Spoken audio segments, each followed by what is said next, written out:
So what hard money lending is you've got a person down here, a distressed, maybe it's a house flipper, someone distressed for whatever reason. They need money, okay? Actually, we don't even care what they need the money for most of the time. We have money up here, big money, this is us, and we say, great, we will give you this money, and we will take, a lot of times an asset, usually a house, as collateral. And so, hey, yeah, I'll give you $100,000 today, but if you don't pay me back, I get your house, which is $500,000. Pretty good bet. This is it. Okay, now we can let's get to the nuances here. I've ran a private credit fund. My dad, other mentors have ran huge hard money lending funds. I'm talking 70, 80, $100 million hard money lending funds. We're gonna talk about the fund launch formula in a minute, how I would actually go launch one of these. But really, in a simplified sense, it's just collateralized loans. You are buying the asset essentially for $100,000.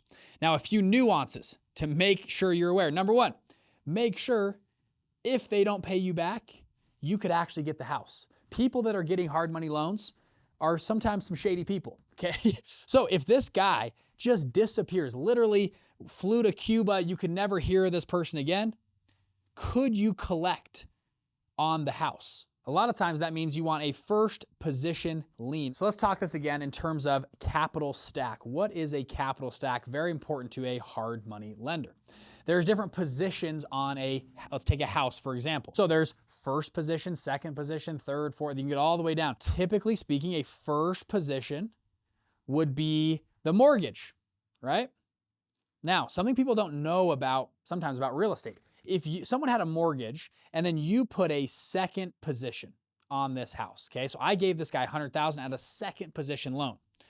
What happens in a capital stack is the first position gets fully paid out first. It's not shared equally. If there's like a third and a fourth, everyone doesn't take a little piece in foreclosure. The first position takes the entire amount until they're made whole. Then and only then it goes to second position. And then the entire second position gets made whole. And then and only then it goes to third position.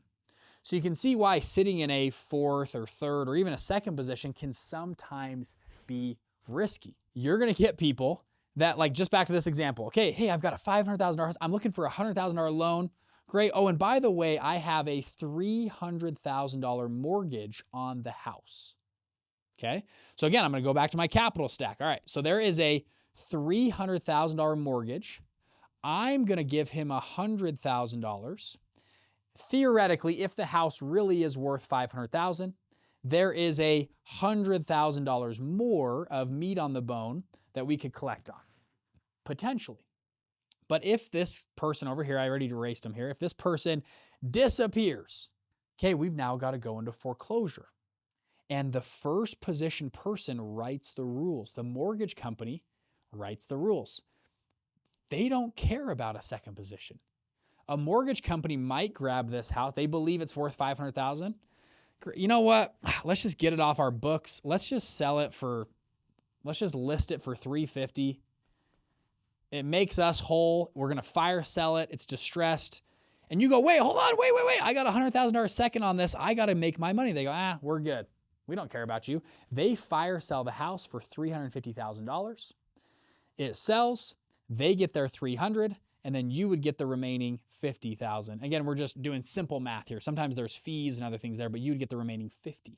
So you would have lost $100,000 in that deal, even though it was over collateralized. You had enough meat on the bone. That being said, I know a few guys that run large second and third position funds, what they do in that scenario. So there's a foreclosure. They actually already have pre-planned. They're going to buy out the first position.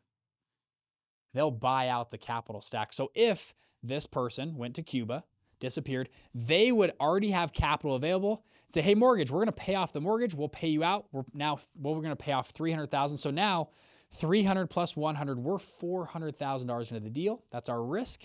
But we still believe the house is worth $500,000. We're going to list it for, $500,000. We'll see if it sells. Maybe it sells at $490,000. Great. The house sells at $490,000. Well, okay, we made a $90,000 return on this property that went bad, that went south. Hard money lending is all about covering your bases. Is this kind of making sense? Now, I share that story And you're like, well, that won't happen to me. It happens all the time. Okay. We could probably pass the mic around the room here. People in the chat, you guys can share, I'm sure. There are crazy stories in hard money lending. I'll share one from one of my mentors. He goes to title company, gets it on title. It was lots. These were lots were in there was like 3 or 4 lots they had a first position on. Well, the guy leaves, takes their money, and they go to foreclose on the lots. Well, these were a brand new development, kind of off the side lots. The title company and them had messed up. The lots are like this, it was like in a cul-de-sac. There's like 3 lots. What they had positions on, this guy, he owned, there was like a cliff off this side or whatever. He owned this little strip of land right here on the back side of the cliff. They thought they had collateral on the whole thing. But in reality, they just had collateral on this little black area. And they went to court. They tried to sue. It was just a big mess. They were like, no, we were supposed to have all 3 of these lots in this cul-de-sac. And they said, no, if you look at the whatever here and the title, they went back to title. They was just this big mess. Okay, it took months, and that's time that your money is not working for you. You don't want to be drawn to this. So you want to make sure the actual collateral is there, it's real, it can't drive away. It's not an RV, it's not a boat that could be put on a trailer and taken away, okay? Or if it is, it's parked in your garage. You've got to think through what's every single way that someone could screw me in this deal. People do this all the time. I'll share one more quick story of a mentor of mine. There was a title company there was a large transaction. Their fund was wiring in $15 million. The title company was supposed to verify that the property, was there. And they were going to do this transaction, right? Well, the money got wired in. Title was acting as the escrow. They show up. The title company had closed their doors. Gone. Couldn't be found. They knock on the door, they call, or they close, they go try to find the people. All the owners' social media accounts, everything's deleted. The owners took the $15 million and took off to like South America. Like this could be on American Greed. This happens a lot in the space of hard money lending. So again, use a good title company. These guys apparently said, well, $15 million is worth it for our retirement. Let's just take the money and take off. Now, guess what happened? A year later, they were found, they were caught, they got prosecuted, went to jail. But like, it took a year. You can go to court and stuff, but you don't want to. Your money now is not working for you for a year. All right, you guys following along? Okay, hard money lending here. Now, oftentimes on these deals, you come down, typical deal is gonna have something like this. They're gonna have what people call points, and then some kind of, percentage or yield or something on the loan. So for example, if I was going to give somebody a $100,000 hard money loan, I'm going to make sure the collateral is really solid.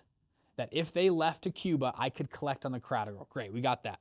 Well, for that, I'm going to charge you 2 points to originate the loan. What that means is 2 percentage points or $2,000 will be charged. Great. And then I'm going to charge, rates change. Right now, rates are relatively high. 15% on the money for the time that it's gone. Now there's you got to be meticulous about your contracts here. Some people do this on an APY, annual percentage yield. So if you had the money for 1 year, it would be 15%. Some people just do it as, 15 points essentially when you pay it back. And maybe it's a 3-month loan, and you owe me 2 points up front and 15 points at the end of the 3 months. You following along there? It's not over the year, because that would be 15 divided by 4. That's what you pay there. No, this is 15% back. So you'd pay essentially $15,000 plus the $2,000. So you owe me $117,000 in a 3-month time period. I would just be very clear with what these are. You don't want to surprise anybody. You want them to be very, very clear on this, okay? And at 3 months and 1 day, you are now in default. And what happens in default? And you have that very explained in your documents. Well, in default, you've now triggered a penalty. And you can extend, or there's a penalty, or you can do a +1 extension.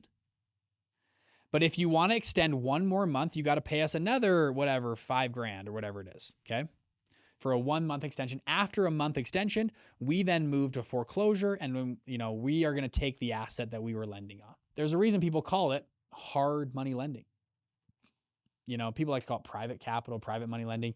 People call it hard though, because sometimes it's It's hard money. Usually it's the most expensive money. So Bridger, why would someone do this loan? Like what? Like why would someone do this? Well, they need the money. Okay. And actually, hard money lending serves a great purpose in real estate. A lot of house flippers can't get loans or they can't get money from anywhere else. So they have to go to a hard money lender that's going to give them, maybe these aren't favorable terms, but you know what? I'll take it because yeah, I'll pay back 117, but I can flip this house. I'm going to make 150. So yeah, I'll pay 117. I'll take the spread. That serves a very good purpose in the landscape of real estate. One other thing I want to touch on, why, Bridger, would someone do this loan? This seems expensive. No one's going to take that loan. Well, Joe is going to call you on a Friday night and say, Bridger, I'm in a bind. I've got this big project we're working on. We're just short a little bit of cash. I'm looking for, $1.7 million. I got to fund payroll by Tuesday, and it's a Friday night. I got to fund by Tuesday. Bridger, can you do a deal for me? And I say, well, yeah, we can do a deal, but it's, we want 2 points and 15%, and you're going to pay us back, at the end, $2.3 million. Oh, that's so expensive. That's so much. Well, okay, you don't have to do the deal. It's up to you. I'm not the one calling me on a late Friday night asking for $1.7 million because you did whatever it was in your life that put you into a bind where you need $1.7 million by Tuesday. To move capital that fast, I've been waiting. I've had to wait for 2 months with capital in my bank account doing nothing, just sitting there, waiting for someone like you to ring my phone and call me. And because I've had to wait for 2 or 3 months, that's why I'm charging 2 points and 15%. Because I've had to wait for you to be in a bind and for me to scramble all weekend. I got to call lawyers. I got to pay them extra. I got to pay people overtime. I got to work all weekend. I got to not spend time with my family to get you $1.7 million by Tuesday afternoon so you can make your whatever project work. So yeah, I'm going to charge you, this amount. I'm just throwing numbers up. I don't know if those numbers match up, but that's what I'm going to do. Take it or leave it. That's kind of the game. A lot of times that's one way you could get alpha and or in the game because you get a good return. If you do scramble, if you can move quickly, that's why people call hard money lenders or private money lenders because they can move fast. They are paying for speed. If they had 90 days, go to a bank, go to a credit union, go to somebody else. But you don't have 90 days. You've got, over a weekend, 3 days. So what do you want to do? And this is why hard money lending funds can do extremely well. Furthermore, this is a great fund to launch on your first or second fund because it gives you so much experience looking at deals. When you tell people you have money, everybody sends you deals. Number two, it helps you get quick track record. These deals, a lot of times it's 3 months, it's 6 months, it's 10 months. And so you can build a track record. You can pay back investors. My first fund I did out of college, I was doing not quite hard money lending. I was doing private credit. And we were doing small short-term loans. We were paying back our investors all these, monthly or quarterly dividends, and they loved it because the turnaround was so quickly. It built Bridger a great track record as a fund manager. Now, if I was going to start this from scratch today, I would follow the fund launch formula. I'll run you through this very quickly. I would start right over here with the deal strategy section. Okay, so you start with, obviously, we just talked through the deal and strategy, how a hard money fund would look. Then I would run through the frame and structure, meaning, I'm going to raise money from investors. I'm going to raise $5 or $7 million. I'm going to pull that money together. How is that going to be structured? How am I going to pay my investors? I'd run through that. We have other videos on our channel about this. And then I would go see if, I'm going to go try to get verbal commitments. Do people actually want loans like this? What's market rate? I'd start, and you do this in a circle to try to line up some deals in capital. Hey, we've got a few deals over here. A lot of times hard money loan deals are quick. And so you're probably going to miss a few because you're not quite ready, but you're going to line up some deals. You're going to make sure you're going to vet them, underwrite them, practice this process.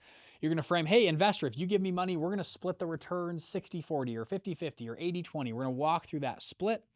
And I'm going to start queuing up investors. Hey, if you get a phone call from me, answer because I might have a deal ready to go in 48 hours. So I'm going to start lining up deals, whether this is for a single asset fund or a full out fund. This will help me validate that my idea is good. There might be a chance where maybe there's a ton of hard money lenders in your area. right? Or they're so saturated that this isn't a good idea. Or maybe you say, hey, we're only going to do second position loans. We're only going to do mobile home parks. We're only going to do a certain asset class. And that might give you validation here. After I've reached validation, then and only then, you go hire the lawyer, form the docs and stuff. Because if you don't reach validation, there's no point in wasting your money on legal docs, right? The contracts between you and the borrower are going to be very important. The contracts between you and the investors in your LP and PPM agreement. We teach all that in this channel and in this show as well. And then you're going to launch and you're going to raise money together. You're going to be doing asset management and firm management as you go forward in the future, okay? You're going to keep building this. I would follow this formula to a T on going through this because this helps you figure out, is this a good idea or not? Should I go out and launch a hard money lending fund? Hopefully that was helpful on hard money lending, and we'll see you in the next one. Bye-bye.